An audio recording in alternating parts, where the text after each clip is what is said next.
We're joined by Logan C today. Logan, how are you doing? I'm doing all right, Donnie. How you doing, man? It's been a long time. It has been a while. And speaking of which, when is your first podcast coming back? You know, off the top of my head, I can't really give you a specific date. But I will say I am probably going to line up something for the future, maybe around NFL draft time. So be on the lookout for that. But as far as a specific date, I can't really give you one. I'm just doing me right now. So. Well, I better be on that panel because I tell you what, Seattle is going to be in for, well, we're starting to, it's just being a Steelers fan. Oh, yeah. It's the start of a new era.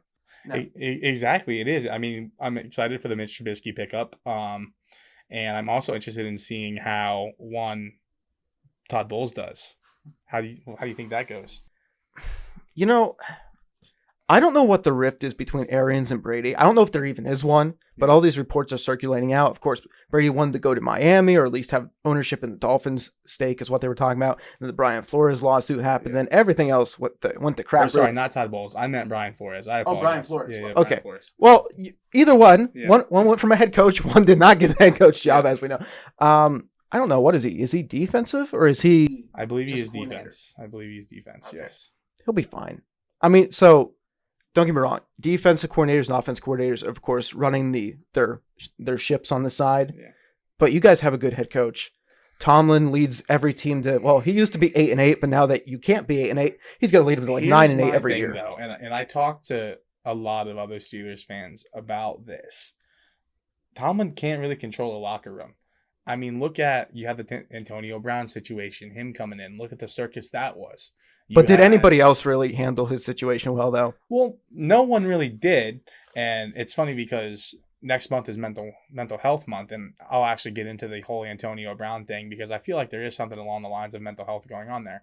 But anyways, going back to my argument, I do not think that Tomlin can control a locker room. I mean, look at the stuff with Chase Claypool.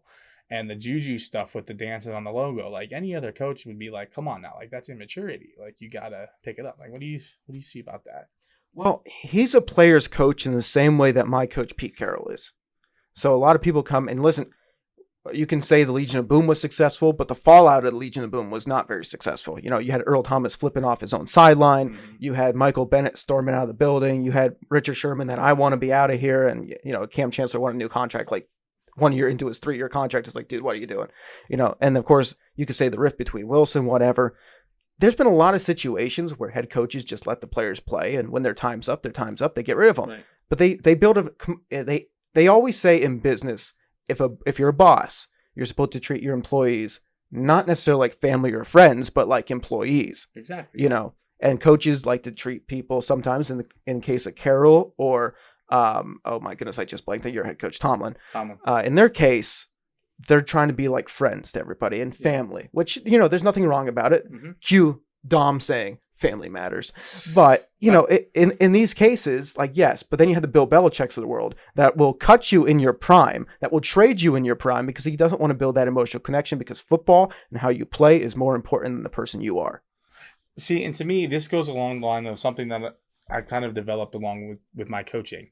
I call it vertical leadership and horizontal leadership. How that goes is this. You have the coaches. You have the GMs. You have the coaches. You have all the staff, and then you have the players. Okay? It should be even core. But you have some of these teams who are like, well, I'm the head coach, and this needs to happen. I'm the general manager, and this needs to happen. I'm the player, and this has to happen. Whereas it should be like across the board. If you get what I mean. I get that. My only pushback, I guess, would be I'm a big believer in if I'm playing, and I understand it's easier to say as somebody from the sidelines, but when I played sports and, we're on the same teams, how much interaction do we have with our coaches by saying, hey, we want this? Not really a lot. I mean, that didn't really go to it. We were younger, though. Yeah, but why would you ever be in that position? Like, if I'm a player, you need to respect the role of the head coach or the GM to do their job. Right. I mean, you're paid to do that job. Me with the whole Aaron Rodgers situation, Russell Wilson wanted all his picks, is like, that's great, but when you get your picks and then you don't do anything with them, or you get your players and you're not good with them, you wanted the offensive line in Wilson's case. We gave you probably one of the best offensive lines that Wilson has had since, his Super Bowl years in Seattle, and he still wants out. So, you don't let the players kind of run the show. It's nice when players like Tom Brady come in, take a less pay cut, say, hey, get this guy, and everybody can be a locker room person, but not everybody's like that. Now, back to the Brady situation. Now we can talk about the Todd Bowles thing. How do you think Todd Bowles that plays out there. I feel bad for Leftwich. Okay, so get this, okay? If you're Brian Leftwich, okay, which, by the way, not too many people realize that I have a Byron Leftwich jersey. Nice. From Jacksonville. The Jacksonville one? Yes. Okay. Now he played with for David Pittsburgh. Garrard as well. Okay. So, if anybody remember those years, which this is way before, who does the NFL jerseys now? Is it Nike? I can't remember. Reebok. So Reebok was that's the jersey I have then. Reebok did it. Then Nike took over. But if you're Byron Leftwich, just think about it this way: he being Bruce Arians campaigns for you and Todd Bowles to get head coaching jobs, right? And then when Bruce Arians steps down, he appoints one of you to his. Like, I'm over here like, well, he shows which favorism he wanted. Mm-hmm. So I feel bad for Leftwich. But you know what? He's doing a good organization. They're going to win games. Oh, yeah, for sure. I mean, they're going to win. I mean, and then the Brady thing, him coming back. Now, I did hear talks he was looking to get out of there and head somewhere else, but I don't believe that. I could see San Fran a year if Trey Lance and Jimmy G don't work out. Yeah, maybe. But, like, he's a California even kid. That, like, the Brady thing, come on now. How long do you have to play in this league to know it's time? Like, could you picture being the dude that bought his last touchdown pass ball for $500,000? I would be livid.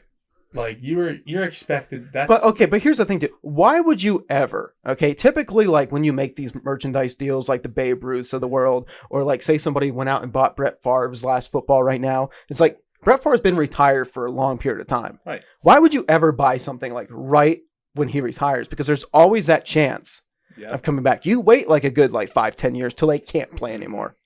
So I think it's stupidity on them, but I would definitely be pissed if I was the person. For sure. Now, along the lines of that, this past weekend was WrestleMania, and somebody who hasn't wrestled in 20 years almost came back, Stone Cold Steve Austin. That goes another thing. Like, he was supposed to retire 20 years ago. There's always that chance that any athlete can come back. And, yeah, but like you're saying, I don't know why you would want to buy Brady's last ball for that much money, knowing it's Tom Brady. Like, he's clearly said, I have 1 ring for my wedding. I have 7 rings from the Super Bowl. I need 2 more to fill up my hands, and then I'm done. Like, come on. And he needs about 3 more for the kids and 1 for the wife. And yes.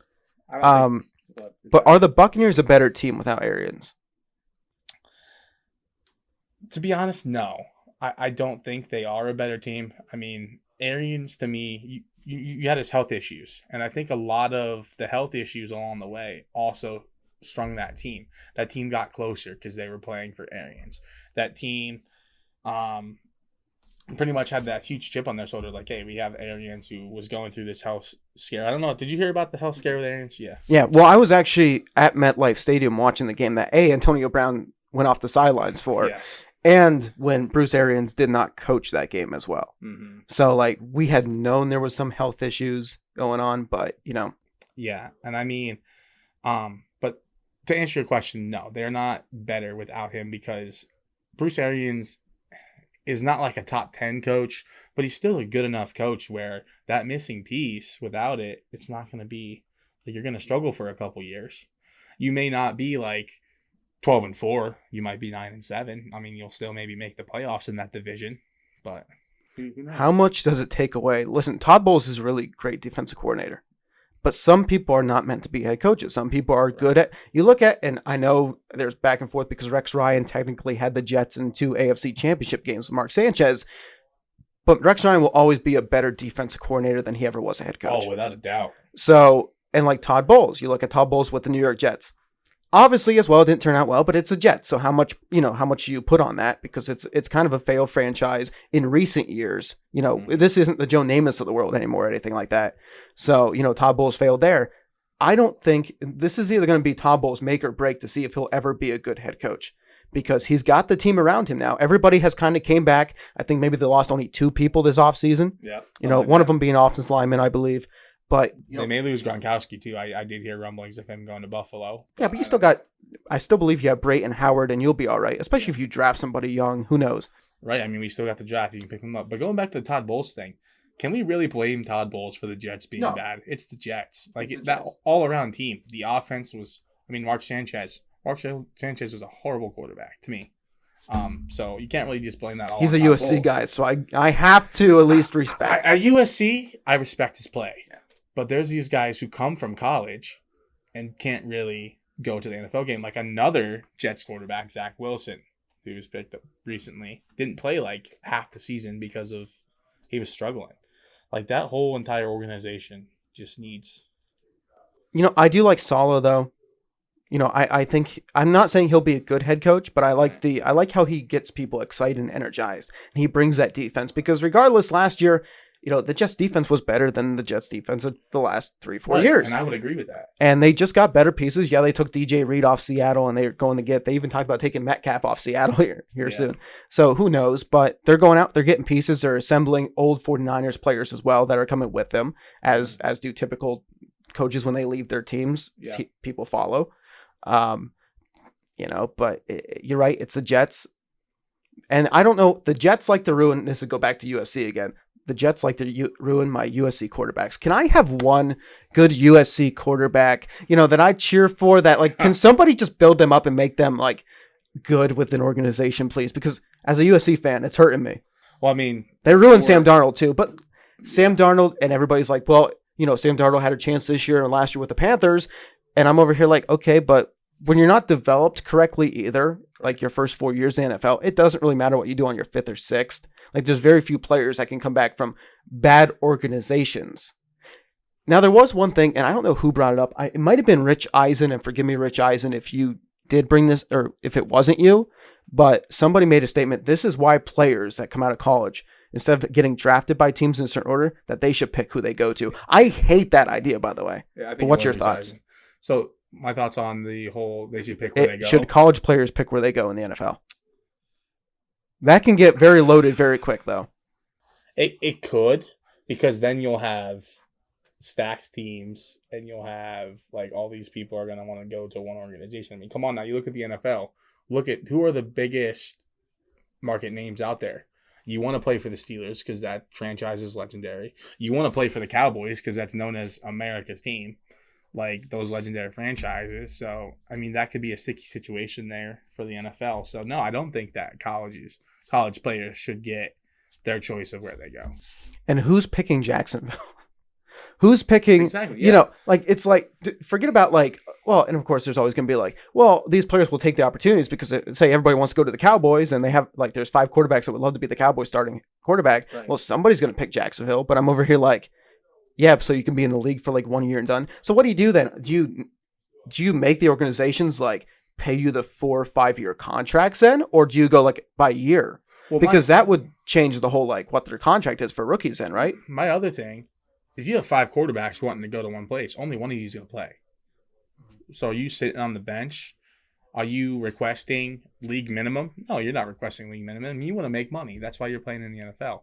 So then what happens? What do franchises say to those players that I don't want to make league minimum? I want to play uber bucks. Why? You're playing on the bench.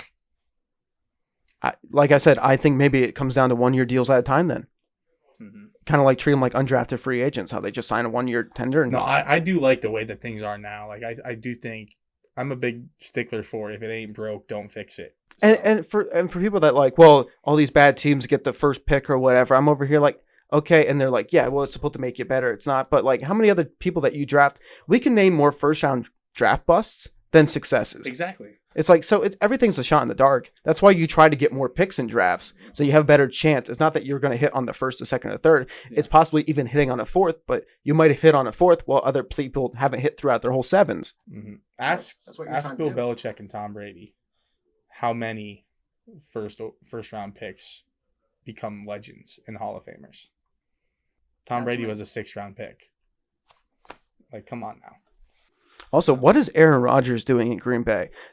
So the whole saga, and of course, for people that are watching, they're not used to us talking football. We are talking football at least for the next 5 minutes. Yeah.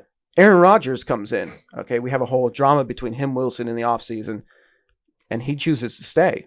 Nobody talked about Adams leaving, and all of a sudden that trade broke. It's just what is going on? He's in Las Vegas now. I really don't know. I don't know. I can't speak for Aaron Rodgers. What do you think? What do you think's going on with Aaron Rodgers? I mean, he's definitely a changed man, so to speak. I don't know if he sees dollar signs, and that's why he's well, I can convince Packers to play me or pay me this amount. But if I'm Rodgers, I'm still ticked off at the Jordan Love pickup from years ago. I'm not upset. If I'm Rodgers, I'm upset. But as a person on the outside, when they drafted, I was like, this is genius. Not because you're drafting the quarterback of the future, it's because Aaron Rodgers has had some mediocre years before the Aaron, like 2 mediocre years. He wasn't your normal Aaron Rodgers. Probably for that 5-year gap. He put up good, solid numbers, but it's an offensive league. And he's not going to be, because he's, almost 37, 38? Yeah. He's getting up there. But he's had 2 MVP seasons. Can we say that he wouldn't have had MVP seasons without the motivation of drafting a Jordan Love behind him? Sometimes seeing the light at the end of the tunnel is what motivates players, and that's it could have been a very good strategy by the head coach of the Packers. He can almost say it lit a fire under him. Like, it's like, okay, you want to draft this guy? I'm going to show you who Aaron Rodgers is, and I'm going to be that MVP quarterback that you've wanted. It could have been a genius play, but still, personally, I think Aaron Rodgers is the type of guy who he's all about winning, and he wants to be that guy that wins. He doesn't want Jordan Love to come in and win games for the Packers. It wants to be him. He wants to go down as one of the best, if not the best, quarterback to ever play the game of football. And of course, you have Adams going to Las Vegas to play with his former teammate Derek Carr, which is a cool scenario, and he's getting paid to do so. So of course he loves it. They both love it. The question is though, and this is the last question before we switch over to a different topic here in entertainment, but since we've had a history, kind of like the Carson Wentz situation, where everybody talks about how he wasn't a big locker room guy, the media kind of overblows these situations, but and they always talk about Aaron Rodgers. He's not really personable. A lot of people don't like him. Teammates don't like him. Former teammates, former head coaches. We thought he had a good relationship with Adams, and maybe he still does. But does this put a damper in your mind if he had a strong relationship off the field with Adams? For Aaron Rodgers, are you saying it would put a damper? To me, no, because he got that huge contract. He is now, I believe, the highest paid quarterback this season. To me, I don't think it matters if Adams is there or not. I think you're still going to get that Aaron Rodgers who wants to win, regardless of who's on the field with him. Do I think personally it might affect him? Absolutely. If one of your best friends leaves, obviously you're like, okay, well, my friend's gone. What do I do? But look at the talent you still got there. You got MVS. You still have Scantling left. Scantling left too. Okay. He went to the Chiefs. I didn't know that. He replaced Hill. That's right. How about that? The Tyreek Hill. I don't know if there's enough time in the day to talk about what happened there. Chiefs were going to pay him, and Adams kind of messed up the whole market. And quite frankly, I think the whole market's going to be messed up now because of the Watson thing, let alone everything else. Yeah.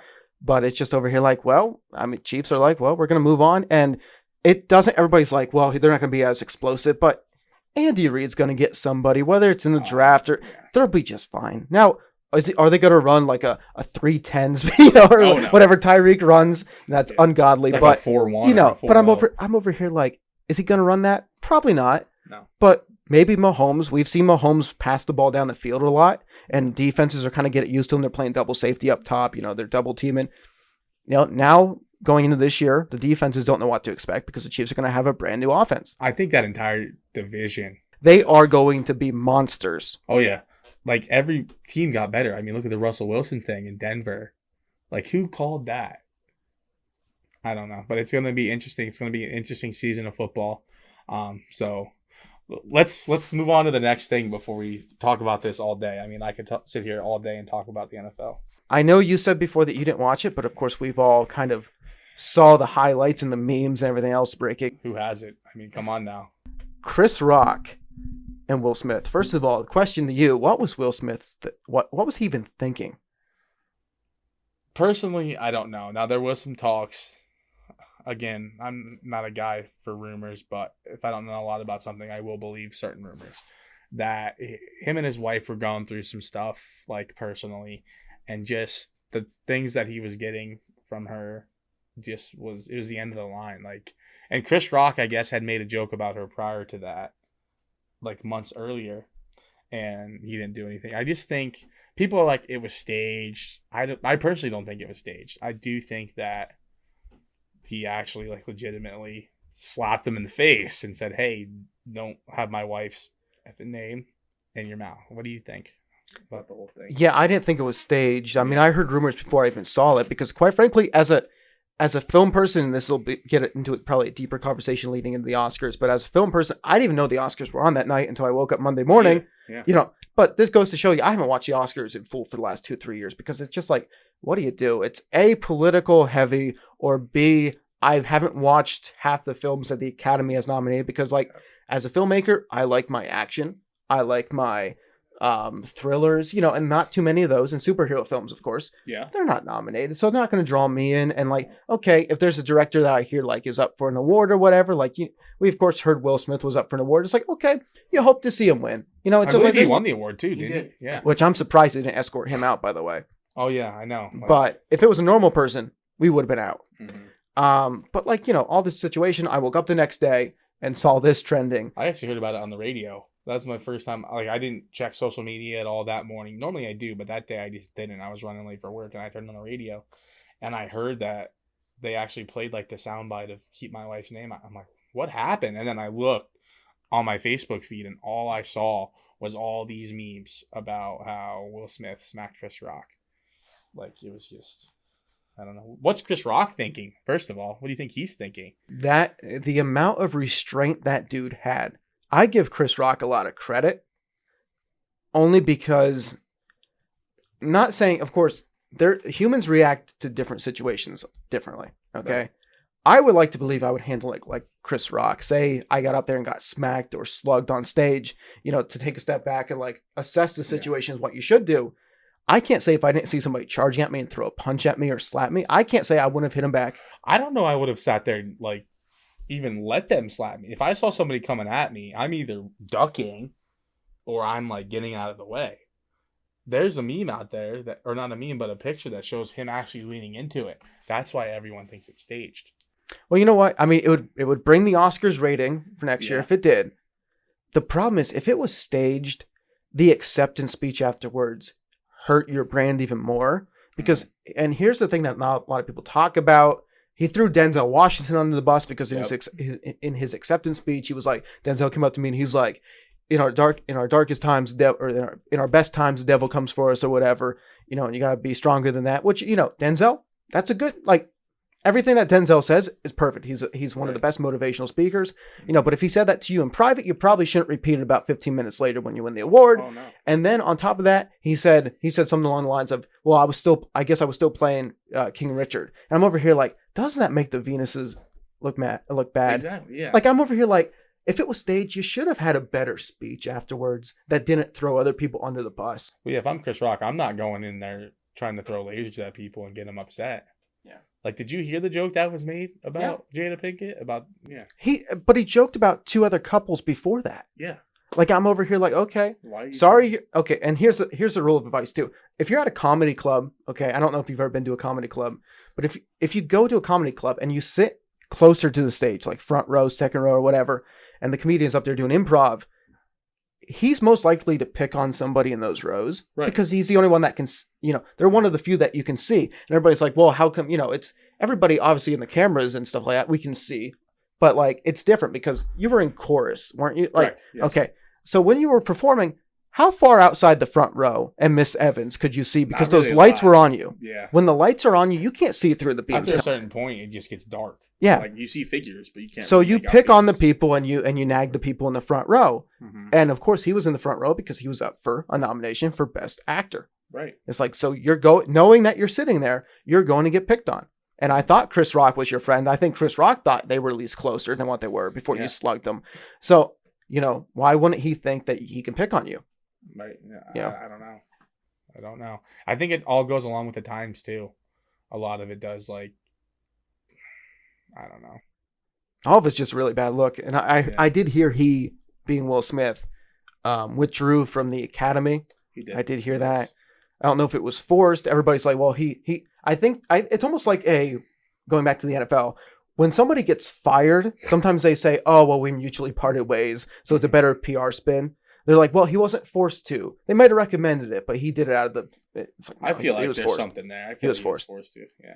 The question is, and I joked about this because, it's nothing really to joke about, but, Ben Affleck has had his struggles in the past. Yeah. And they said The Way Back, I think, was his basketball film that he just did. Yes, which is an amazing film, by the way. Dealt with alcoholism and stuff like that. he said that took an emotional toll on him, and he was glad to play that because of stuff he's been through. By the way, with April being Alcohol Awareness Month, I don't know if you do that. April is also Alcohol Awareness Month, so put up the lower third. Yeah. Alcohol awareness. As well as, obviously, autism. Autism awareness. Put up the lower third. Support them both at name a charity, because I don't have one. I don't either. Find a charity. So on top, where was I going with that? I don't know. Oh, the way back. Okay. So the way back. I joked about this, and you shouldn't joke about autism or alcohol, by the way. Correct. Find a charity. Find a charity near you today. So, this is going to take us down a different road. Let me finish the statement, and then we'll come back to autism. Yeah. So with the way back, of course, Ben Affleck going in, I joked that Will Smith should star in his own comeback story about his own life of coming back from this situation. I think it would be great to be a documentary. Who would play Will? Would Will play himself? I think Will should play himself. Okay, who would play And then he Chris? should win an Academy Award for accepting his Academy Award speech. Okay. I think Chris should play Chris. What do we call it? The slap heart around the world, or? That's a good question. I don't know.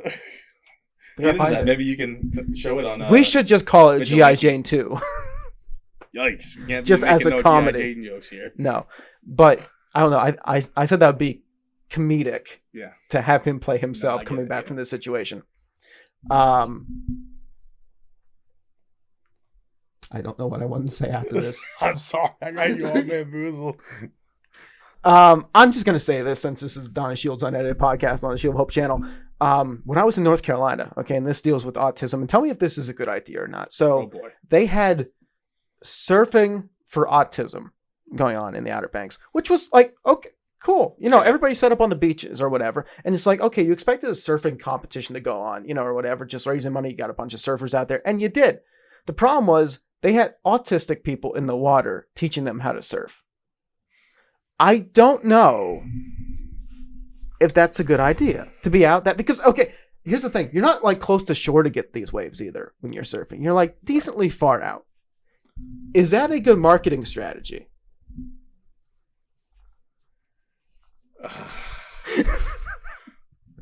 They did it. What do I want to say?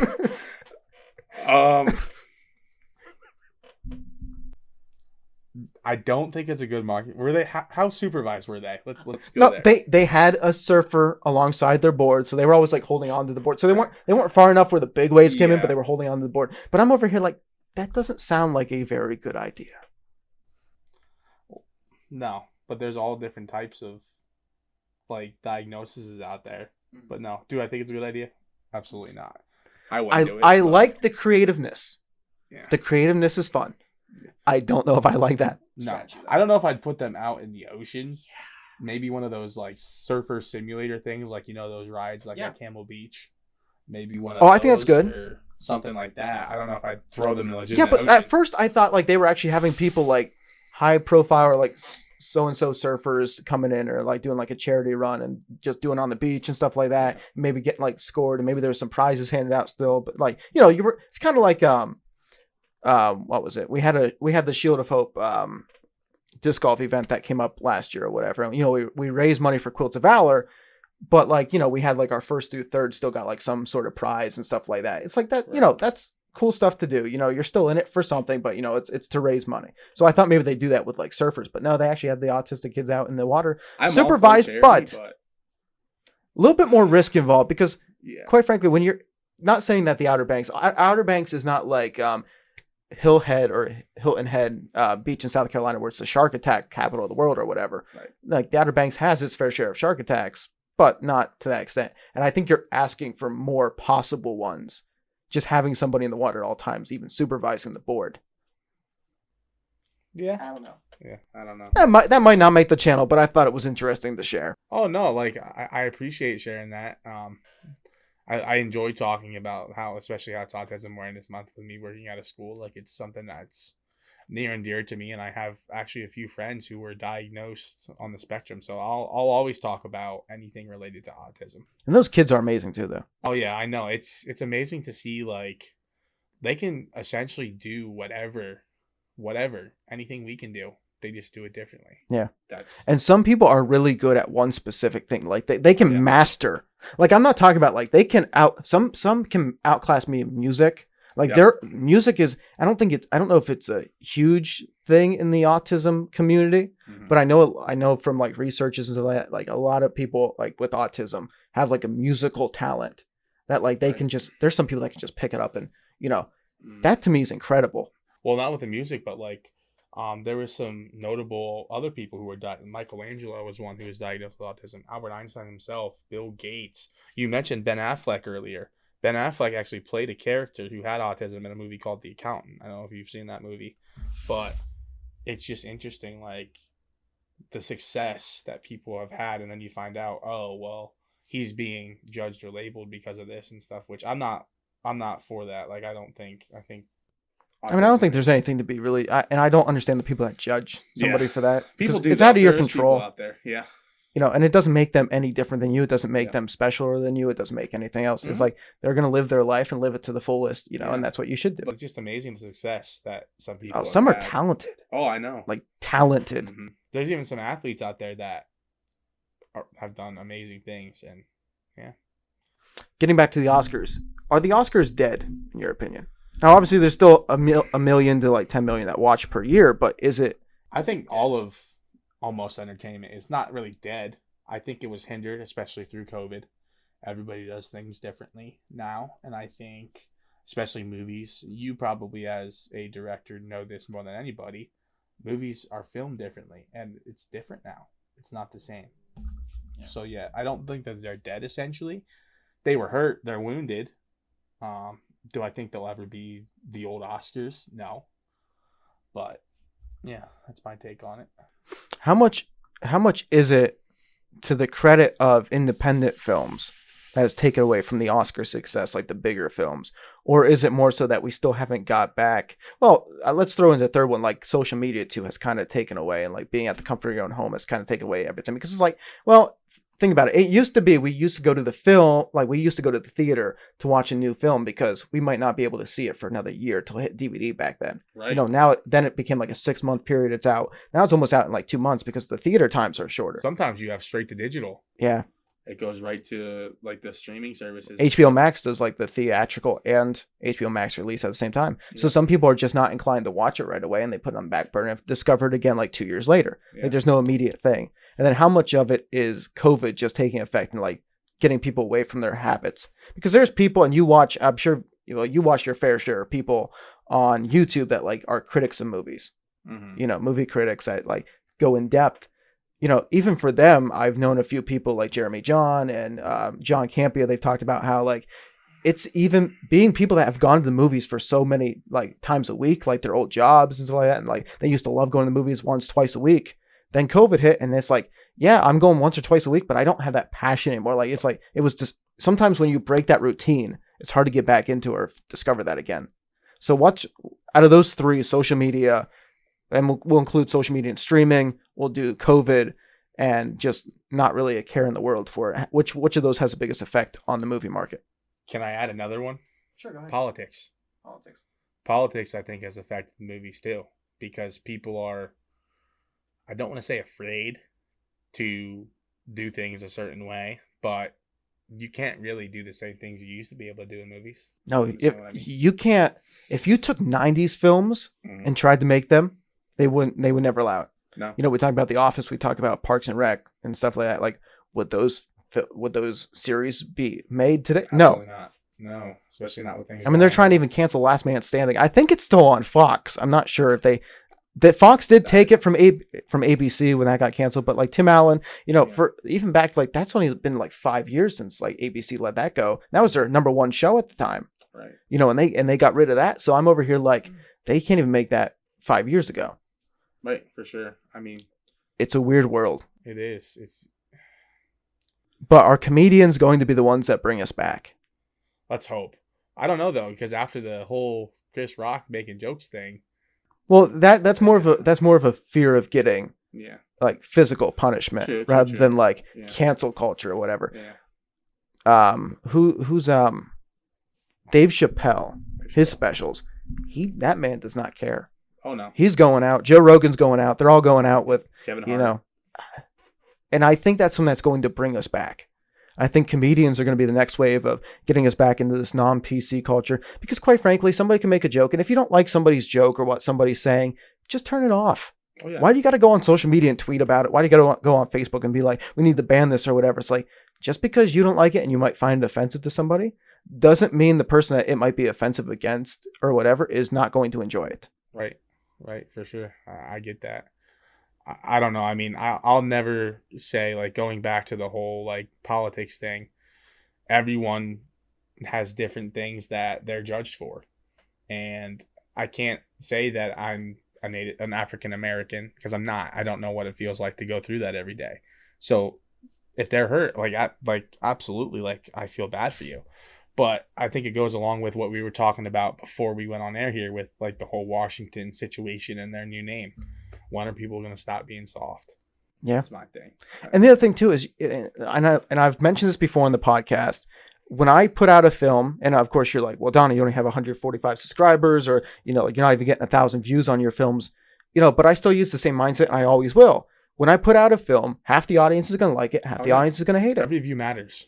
Yeah, but I'm over here like, you know, like half the audience is going to love it, half is going to hate it. Right. And I'm cool with that.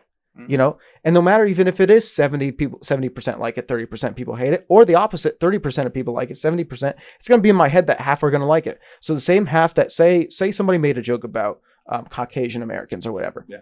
You know, all of a sudden, like, just because one Caucasian American's offended, right, another one could laugh. Does that mean that you have to stop doing it altogether because that one person was offended? No. Just because one African American could be offended, one African American could laugh.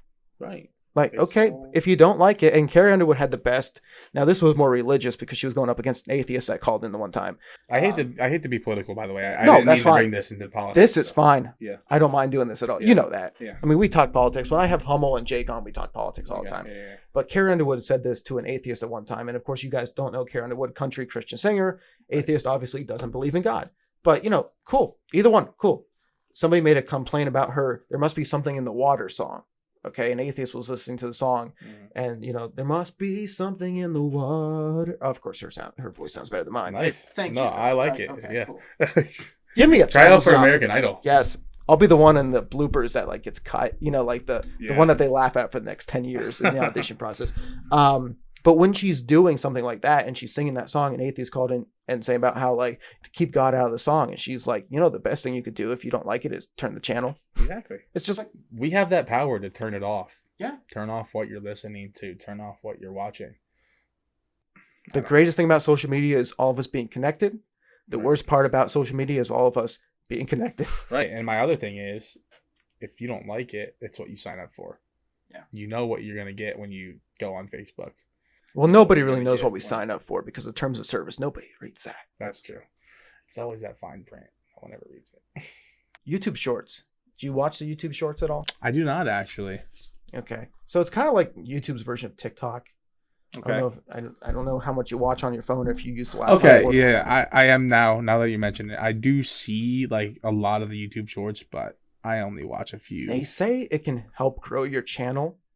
I've tried it once or twice. The first one I put out got 456 views. I was like, oh, okay, this is good. Okay. But all the other ones have only been like 10, 20.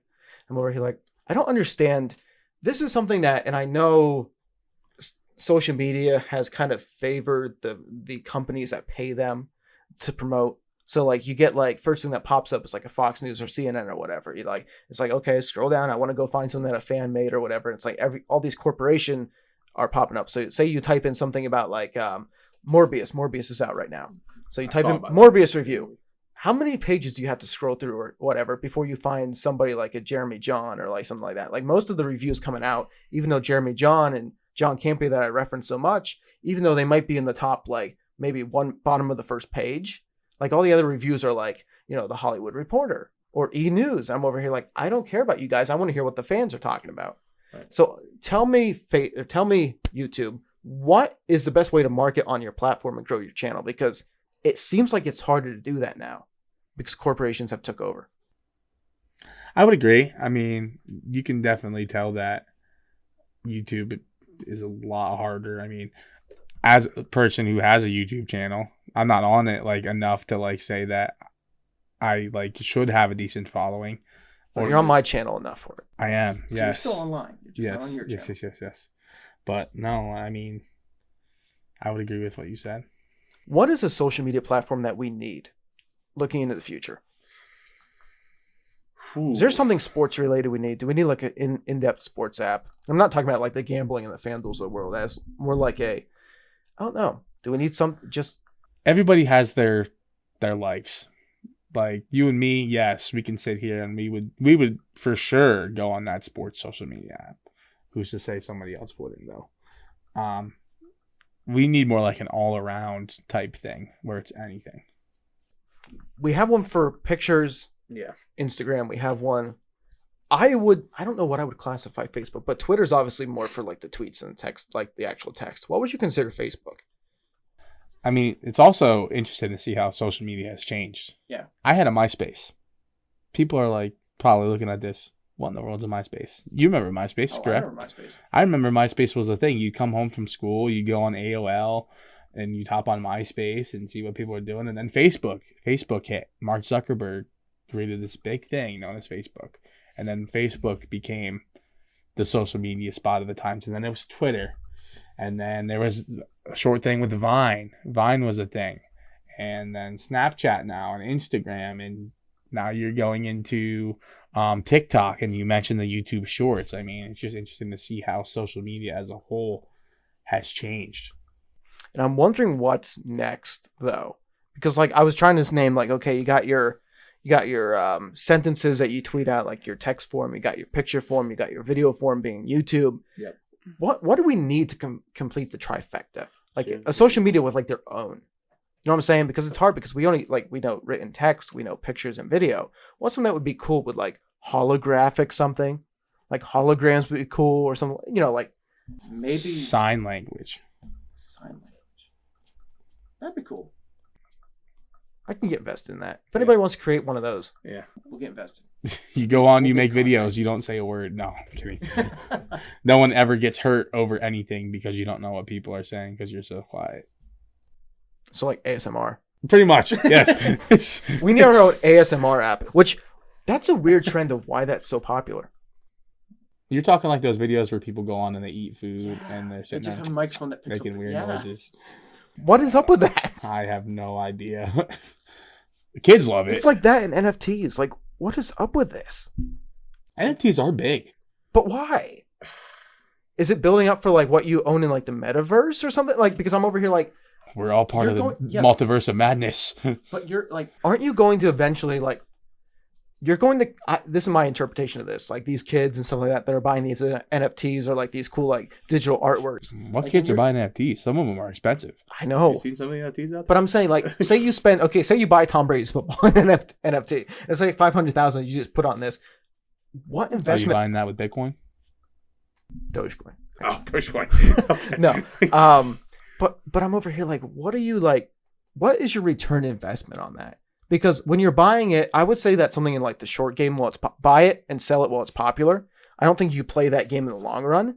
So like, at what point, like, do you buy something for 10 and sell it for like 20 and just like, it feels like a get rich quick scheme, but not something you should drag out for years.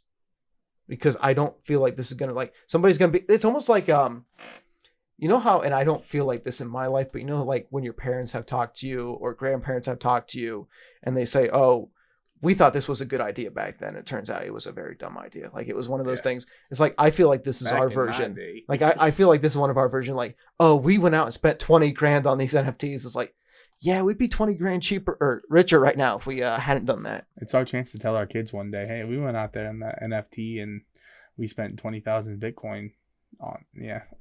Dude, we get to tell our kids we lived through a pandemic. I know, right? That is going to be wild. The toilet paper shortage, by the way. Oh, yeah. We are going to turn that story into what it should be. Yeah. Not what it was, what it should be. Why is that? Why do you think toilet paper was such a... I think it was having social media again. I think it was a trend that was happening in some stores. Like I believe some people prepped I believe there are a lot of preppers out there, and as you should be. I think people should prep for the future and prep for unfortunate disasters. I was actually watching somebody. How much of that do you actually need? Like, come on. You don't. Exactly. You need like a leaf in the woods and you'll be fine. Yeah. But some people just get in this mindset. It used to be the old fashioned bread and milk. Yep. Like, it used to be like, if a pandemic ever hit, those things would be gone. But no, it was toilet paper. I don't know. Like I said, I can't answer that question, but what I can say is possibly it was just basically a trend that somebody went out, saw there wasn't like a lot of toilet paper at one store. Say maybe that store didn't even get maybe it was running late, like the stock or whatever, and like tweeted that it was empty. So then everybody else across media goes out and buys it. Yeah. Bandwagon hoppers. Yeah. Don't know. It's amazing. Those same bandwagon hoppers are no longer on the Steelers or Seahawks, by the way. Just let you know. They've jumped. They've jumped to Tampa Bay. Well, they had already jumped to Tampa Bay. They're jumping to Denver now. Oh, that's right. They're jumping to the Raiders. Yeah. Which is still crazy that the Raiders are Los Angeles instead of Oakland. Las Vegas? Las Vegas instead. Dang it. Yes. Either one. I they're in neither that I just mentioned. Yes. They're in neither. They are in Las Vegas, though. It's weird. Isn't that weird to think about? I know. Like, to me, Are we getting a Germany team? They're playing in Germany this year, aren't they? I think NFL announced something about that. Maybe. I do think it used to be Mexico City and it used to be London. Ireland. I think we'll get an Ireland team too. That'd be so much fun. Yeah. That would suck for the players traveling all the away games. Oh yeah. It'd be so bad. But it would be, so what would you so question. Would you have to include overseas colleges in the draft? That is a good question. And how and if you owned an Ireland team or something in Europe, would you go off the euro or the American dollar for the salary cap? If you went off the euro, it'd be, I think, a lot less. So. It would. You'd be making less money. I don't know. Weird to think about that stuff, isn't it? We said we weren't going to venture back into sports, but we went down the rabbit hole. Listen, but it's a good concept. Yeah. It's something good to think about. Because I don't know what they would do. No. Who would be the home team? Who would be the away team? Well, I mean, technically, it's a little bit trickier because, like, when we're playing in Ireland, home or away, because you're not playing in front of your home fan base. But if you actually own the team, it would be. Right. I don't know. It'd be pretty cool. It would almost be okay. So, the NFC and the AFC were two conferences at one point in time. Okay. Yes. Like it kind of like divided America because you had like a league going on the West Coast, a league going on the East Coast, and that's how it used to be. Now it's like intermingled and stuff like that, like AL and NL for baseball. Could we potentially have the NFL over here, but like you have the CFL going on in Canada, and you have like something else going on, and then they'd face each other for the Super Bowl. Okay. You know what I'm saying? Like have this, so you have the Super Bowl winner has to play one more game, which is like the World Bowl winner. The champion from like Canadian football. They'd win the World Cup essentially in football. That'd be Let's epic. Make it happen. Yeah. That would be epic. That's what we need. We need to write a letter to somebody. But we can't have Goodell do this. So we need somebody other than Goodell. That's true. I don't know. What social media platform would we use to have our... That's the answer to that question. We need a social media platform that has access to sports from all countries. Something like that. Or, well, it'd be better for everybody kind of like, and this would cost more money to put it on because not every school's like this, but, back in high school, I used to think at Berwick, it would have been cool if we could televise our own like football games and have like the students announce like the school games. Yeah. I thought it would be cool to have like a live setup there. Even like the whole like behind the end zone, you have like the Bash TV table and like you have your anchor sit behind at halftime and cut to them. Like that'd be cool. I think investing in an app for local sports teams would be pretty cool. Nice. You know what I'm saying? I think that would be fun. Mm-hmm. Because then it's more of a community thing than it would be like a worldwide. Not saying that the worldwide can't watch your community play, but I think it would definitely like say like this Northeast PA or whatever be like tuned into this. Like if Bash TV was an app. Yeah. And it would talk about specifically like Berwick sports. Let's make it happen. Let's do it. Let's make a Berwick sports app happen. Let's do it. You and I have enough credibility and we could do that. We know enough people in Berwick where we can make it happen. I think we'd be a success at it. And Will's trying to get me to come in to record some of the Rocky boxing event coming up here in May. So I think you should. I think I should. Yeah. Will, I'm talking to you. I know you're no, listening. So hello. yes, Logan says hello, by the way. No, Will's a cool dude. Yeah, he is. It's amazing to see. Why did your class and all that? Well, he was in your class, right? Graduate. He was. Correct. Okay. Why did your class get all the cool kids? Listen, we didn't. Okay, guys. You had some cool kids out there. Come on now. Did we though? Who? Like my own friend group will tell us we didn't have the cool kids. And okay, so going back to sports even, so when my sister graduated in 2011, and this is just, I know audience watching, you get more like a personal localized conversation right now. But when my sister graduated in 2011, I graduated in 2014, you were 2013. So you remember all the Berwick football players like the Christian Whitebreads of the world and stuff like that graduated? Rarely, but yes, I do. He was. They were, yes. They were 2011 when my sister graduated. Yeah. They were monsters. And when I say that, they were tall, Eric Schleiss and all them. They were, yes. And, coming in as a freshman, you're just like, we're going to look like that when we're seniors. Because that's literally like the seniors you look up to. Like, dude, there's freshmen walking in for my senior class that were the same height as like our tallest kids. I'm over here like, my generation really got nothing. Like our football team, even though they went to the semifinals. Max CJ Curry, come on now. Don't put me on the spot. Don't put me on the spot. Don't put me on the spot. Okay, I won't. I don't even know how to deal with that. Oh. Coach Curry was amazing. Coach Curry was, yes. So his final, I can't remember. I think it was the final 2 years of his career. Did you ever see his documentary, by the way? I did. I did. One of my college professors, Jason Genevieve, actually helped work on it. That was an amazing piece of cinematography. We need to bring that back to the Berwick Theater. We need to talk about. We should. I don't know who owns the rights for a documentary like that. That's a good question too. Would the family themselves? I would say. I don't know. But anyways, back to the whole topic of seniors and freshmen that you were talking about. It was weird to see, thinking that we were going to be like the 6 foot giants. Oh yeah. But my class was strictly like, I wasn't 6 foot in high school. I don't know about no, you. but what I'm saying is like you expect to grow from like freshman, and some people you do grow technically from freshman to senior year, but it was just weird to not be as tall as what you thought you were going to be. You know what I'm saying? Like that's a weird period in time because it's just like freshmen are coming in. Height's really a weird thing, you can't really judge, but it was just like my class was basically 5'10" all the way across the board. But they went to semifinals for football. It was just a really weird. Can you believe how long it's been since we graduated? Dude. Almost 10 years for me. It would be 9 years for me coming up, after you hit your 10-year mark. But, dude, 10 years ago, I was 16. That's also crazy to think about. Yeah, I just had my birthday in March. And I'm over here like, dude, 10 years, I was 16. Mm-hmm. I was just learning to drive a car. Right. Now I'm podcasting. I live in the same area, though. Yeah, we never left. Never left. Still here. I don't know why, but we're still here. It's really not a bad area, though. No, it isn't. It isn't. It's a nice and... it gets a bad rep, but it's really a cool area. It's something now, granted, I live across the bridge, but where we went to high school, it's not a bad area. Across the bridge is a better area because it's like a country setting and stuff like that. But I'm one of those people like, listen, if I could bring Hollywood... Not saying like all the things of Hollywood, like I'm saying Hollywood as like a cinematic experience. If I could bring it here to this area and start my own company, which I'm trying to do and build up, I'd be happy to live here my whole life. You know what I'm saying? That's cool.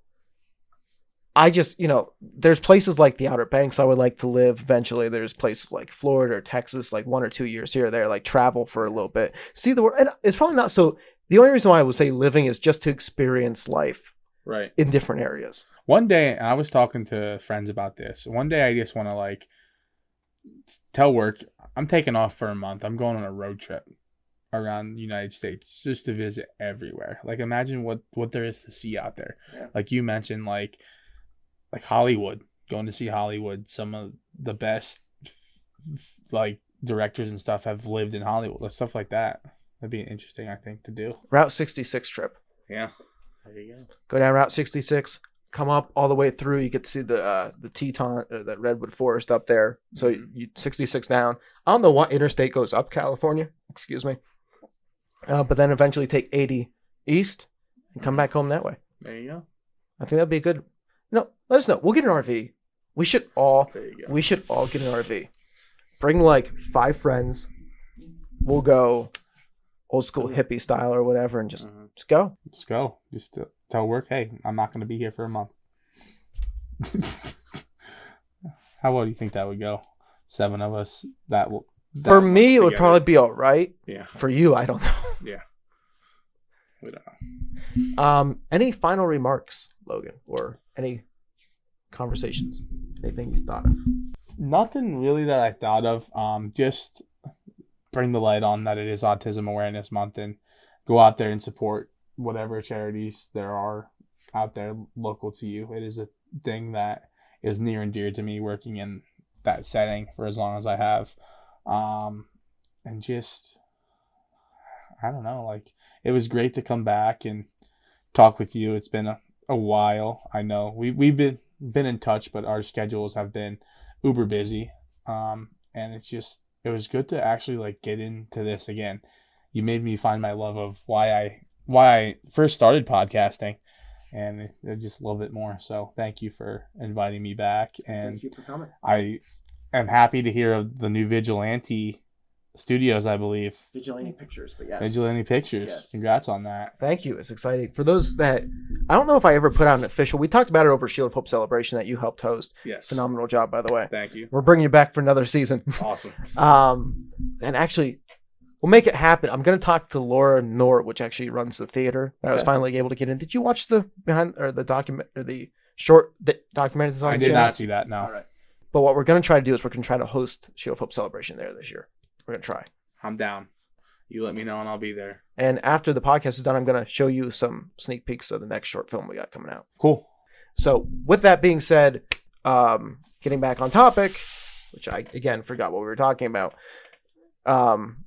with Vigilante Pictures, I don't think I told people officially that we did, but Vigilante Pictures is now an LLC, as well as Shield of Hope Productions is now an LLC. So thank you for that. Yeah, That was congrats on that. And I'm proud. I'm happy to be a part of the family, as they say. And I look forward to our work together in the future. So. And in the future is going to come very quickly because we're going to start doing segments with you. Correct. On a monthly basis. We I just didn't have to get forget we have to get all this figured out and all the pieces in motion. Yeah. But I know you and me talked about it a little bit, so I guess to end, for segments that we have talked about, you can tell the audience what you would like to bring to the channel or what the segments you'd like to talk about. Okay. My idea is to do something that's kind of related towards obviously entertainment and movies. I want to do like a morning segment type thing where we talk about, and this idea actually strands from you because you had asked me, oh, well, do you know what awareness month it is because you're looking for like films? I want to do like maybe a top 3 films to look forward to or something along the lines of whatever that month is. So for instance, this is Autism Awareness Month. This is also Alcohol Awareness Month. So yeah, just something along those lines. And I don't know, we did talk about other things as well. I'm not going to spoil too much. You had mentioned that those things are still in the works and I do look forward to that. But yeah, just having a morning segment, talking about movies and stuff like that. Things we both love. And yeah.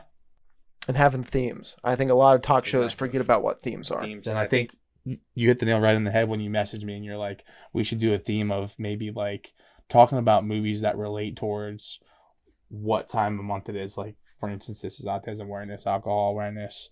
Next month, I think, is Mental Health Month or something like that. So something along those lines, we'll get it out there and stuff. I think it is very useful information for people, especially some movies. Like, how many great movies out there can you think of that relate towards like mental health or like something like that? Like, yeah. And they don't even have to be like inspirational films that deal with it, because sometimes the best films are the ones that are tragedies as well. Exactly. You know, that are able to open up your heart and mind. And, you know, you look at, I love my musicals like Greatest Showman and stuff like that. But then I just watched Dear Evan Hansen the other day. And anybody that doesn't know about Dear Evan Hansen, it's about suicide. Yes. And so that was there's moments in there. Maybe I should just do a full Dear Evan Hansen musical review, because there's one scene that hit me the most. And we'll talk about that, I think, on another podcast coming up. I think whenever there's a month for that, I think I'll jump on if we want to discuss that. Okay. If you haven't seen it, I'll let you borrow it, and then we can discuss afterwards. Cool. Sounds like a plan. We can do that. I look forward to doing that in the future. And yeah, thanks again for having me on. And for those of you who don't know, I am the host of a podcast known as The Logo. I will be back, hopefully, with that episode we talked about with the draft. So look forward to that. And yeah, thanks again. Thank you, Logan, for joining us. For the rest of you guys, you can check out all of our content, whether it's on YouTube, the Shield of Hope channel, or Shield of Hope podcast on Spotify and Apple Podcast as well. Thanks for watching. You can also check out our website at www.shieldofhopeproductions.com. Thanks so much. Have a great day. God bless.